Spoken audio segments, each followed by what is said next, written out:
KTV ખાસ ખબરમાં આગળ વાત કરીએ ભાવનગરની તો શહેરના અમદાવાદ બાયપાસ રોડ પર લુખ્ખા તત્વોના બેફામ ત્રાસની ચોંકાવનારી ઘટના સામે આવી છે। કુંભારવાડા પાસેના આઈપીસીએલ કંપની નજીક અજાણ્યા શખ્સોએ પિકઅપ વાહનને અટકાવી ચાલક સહિત 3 લોકોને માર માર્યો અને વાહનને નુકસાન પહોંચાડ્યું। આશરે લૂંટનો પ્રયાસ કરાયો હોવાનો આક્ષેપ પણ થયો છે। ઘટનાની જાણ થતાં જ લોકોના ટોળા એકઠા થઈ ગયા હતા અને પોલીસને જાણ કરાઈ હતી। પોલીસે ફરિયાદ નોંધી તપાસ હાથ ધરી છે, પણ શહેરમાં આવા ગુનાખોરીના બનાવોના લઈને હવે ભાવનગર પોલીસે કાયદો વ્યવસ્થાને લઈ અનેક સવાલો ઉઠ્યા છે। જીગરભાઈ કઈ જગ્યા રહ્યો અને કઈ જગ્યા જતા હતા શું બનાવજો? હું પરામાં રહું છું। રોજ સવારે અહીંથી છે ને ગાડી લઈને અમે માડિયા જઈએ છીએ ને સવારના પરમાં અમને અહીંયા આપણે કબ્રસ્તાનની સામે ઊભા રાખ્યા।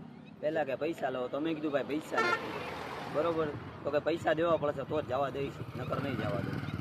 પછી સવારના પરમાં મારો ભાઈ મોટો છે એનું કામ હાલે છે, એટલે એ સવારના પરમાં 4-5 હજાર રૂપિયા અમને આપેલા હોય છે, 500 આપેલા હોય, કાંઈ નક્કી નથી હોતું, રોજ ડેલી અલગ અલગ નાસ્તાને એને આપેલા હોય।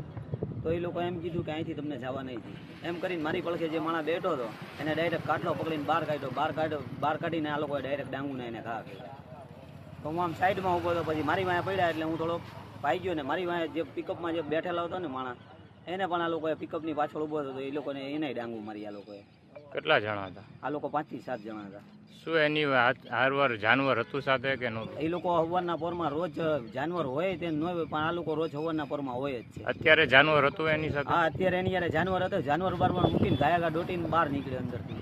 બરાબર, ક્યાં હતા અંદાજે કઈ જગ્યાએ? સાઈડમાં એ લોકો જતા હતા, પછી ત્યાંથી પહેલા એમ કીધું જવા જોઈએ ને પછી પાછા ત્યાંથી બહાર નીકળીને બહાર આવ્યો, બહાર નીકળીને 2 જણાને બોલાયા, વાંયાથી 4 જણાને બોલાયા નંબર પ્લેટ વગરની ગાડી લઈને, પછી એ લોકો આવીને ડાયરેક્ટ ઘા કરવા માંડ્યા। કેટલા જણાને વાગ્યું હતા? આમાંથી 3 જણાને અમને વાગ્યું।